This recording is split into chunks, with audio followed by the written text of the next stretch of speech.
ipagdasal nyo lang ako at wala kayong magiging problema sa akin.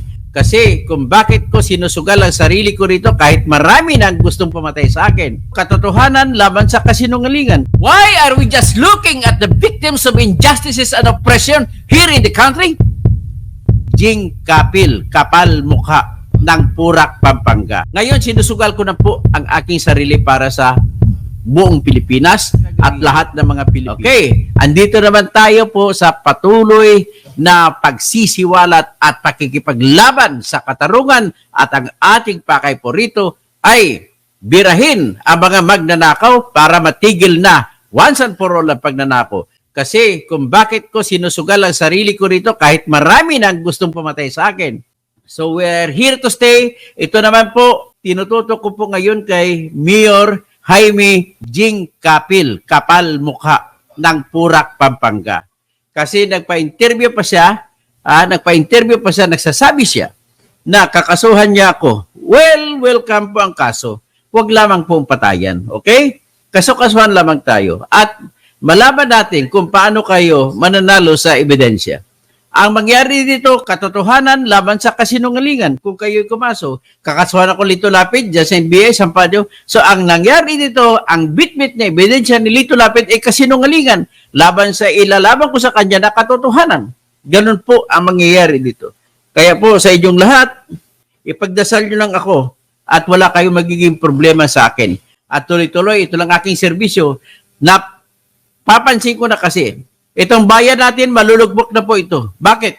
Wala pong nagsasalita. Lahat ang maraming na mga magnanakaw ay siyang laging nagwawagi. Ang mga magnanakaw rito ay hindi napapakulong, hindi napaparusahan. Si Lito Lapid, sabi niya, wala daw siya kinalaman dito sa Purak, Pampanga. Bata mo nga ito si Jing Kapil. Si Jing Kapil, wala daw siya kinalaman dito. Inosente daw siya, kaya kakasuhan daw niya ako. Well, welcome. Pati si Lito Lapid, welcome. Ang kaso, walang problema yan. At tapos, sino pa? Marami pang iba. Sinabi ko si Dong Kalugay, mayor ng Suwal, Pangasinan, inuubos mong pera ng mga kapwa ko, mga Pangasinense. Kinukuha mo, inuubos mo dyan sa Suwal, Pangasinan. Nagyabang po ito si Mr. Jaime Jing Kapil na mayor ng Purak, Pampanga. Nakakasuhan daw niya ako. At wala daw siyang kinalaman. Inosente daw siya dito. Oda, matanong kita, Mr. Jing Kapil. Paano ka nagiging inosente na ikaw ang mayor ng bayan kung saan matatagpuan ang 10 hektarya ng mga building na yan kung saan nakikita mo mga illegal na pugo kung tawagin nyo illegal. Sige nga, ipaliwanag mo yan. Why are we just looking at the victims of injustices and oppression here in the country? Kaya po, nagdesisyon ako, let us put this all as a ang tawag ko dito, Toto's Gambit. I have to face all the challenges of all the cases. Kahit yung bullets, I have to face all of them. It's only to insist on what is right. Kaya ito ngayon, Mayor Jing Kapil, sinasabi mo, inosente ka, kakasuhan mo ako. Welcome. Pero sabihin mo, inosente ka dyan. Pero unang tanong ko, bakit nag-operate pa yung Pogo sa panahon na dilusob yan nung June? At nag-operate pa nung nahuli. Kung magaling ka na mayor at kung wala kang kasalanan, bakit hindi mo pinatigil? Bakit hindi mo pinadlock? Gano'n lang yung Mayor Jing Kapil. Pangalawa, kung talagang wala ka, kung inosente ka dyan, bakit ka pa naglagay ng extension office ng Municipality of Purak dyan malapit sa Pogo? Kung ikaw inosente at hindi ka involved dyan, bakit dilipat mong police station malapit sa Pogo para harangin kung sino man maglulusob? Mr. Mayor Jing Kapil? At kung wala kang kinalaman dyan, imposible naman, gaano ba kaliit o kalaki ang mga pugo na hindi mo makikita? Ay, sobra ka na, Jing Kapil. Kapal mukha po talaga. So ngayon, ito, sabi mo, wala kang kinalaman. Papakita ko sa nakikinig dito ang pruweba na kasama mo sa kainan. Sino? Unang-una, ipakita ko ang pruweba na kasama mo sa restaurant, diyan sa loob ng Pugo, kasama mo si kapatid ni Lito Lapid. Kaya huwag kang magsabi diyan, Mr. Jing Capil, inosente ka, nakakahiya ka, Mr. Jing Capil. Kaya ang pinakamaganda mo magawa, Mr. Jing Capil, magpakabayani ka. At ang pwede mong gagawin para ikaw itawaging bayani, mag-resign ka. Ganun lamang po ang paraan para maging bayani ka. Mag-resign ka at ibigay mo. Kaya lang ang vice mayor mo corrupt din. Kaya dapat lahat kayo mag-resign dyan. Hayaan nyo, mag-ilik ulit mga taga-Purak, mga kapampangan niya, mag-ilik ng bagong opisyal. Sino ba yan? Ikaw, di ba, sa litrato, tingnan nyo may litrato. Sino sa kaliwa ng litrato? Di ba si Alice Go yan? Sino sa kanan? Nakatingiti. Di ba si Mayor Jing Jaime Jing Capil yan? Oh, bakit kayo magkasama kung hindi ka guilty? Sige nga, paliwanag mo yan, Mayor Jing Capil. Sino ba yung kagaya kong kalbo na yan? Hindi ko kilala. Pero litratong ito ay nakuha ito sa loob ng Bamban Tarlac. Ang ibig lang sabihin, ang Bamban at saka Purak na Pugo ay iisa. O bakit kakausapin ni Jing Capil si Alice Go? Kung hindi. Sige nga, paliwanag mo yan, Jing Capil. Napaka ano sa inyo, ang tawag ko dyan ay tawag dito, anong tawag dito? Hipokrito. Napaka-hipokrito mo. Kaya, Mr. Jing Capil, kung kumasok ka, sige, kumasok ka, welcome yan.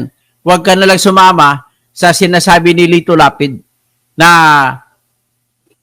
sabi niya, hindi ka raw niya kilala. Oh, hindi mo raw siya kasama. Pero, may papakita ako. Ito ang pruweba na kung saan nagkasama sa restaurant sa Pugo sa Purak. Sino? Ang nagkasama dyan, walang iba, kundi si Ray Lapid, kapatid ni Lito Lapid, si Konsihal Papay Carion, konsyal nyo, si Kapitan Bonggiaw, at ikaw, JBC. Hayop na pangalan, JBC. Ano ba yung JBC? Jaime V. Capil. Okay. Oh, may litrato dyan. Si Ray Lapid sa dulong kaliwa ng litrato. Kapatid ni Lito Lapid.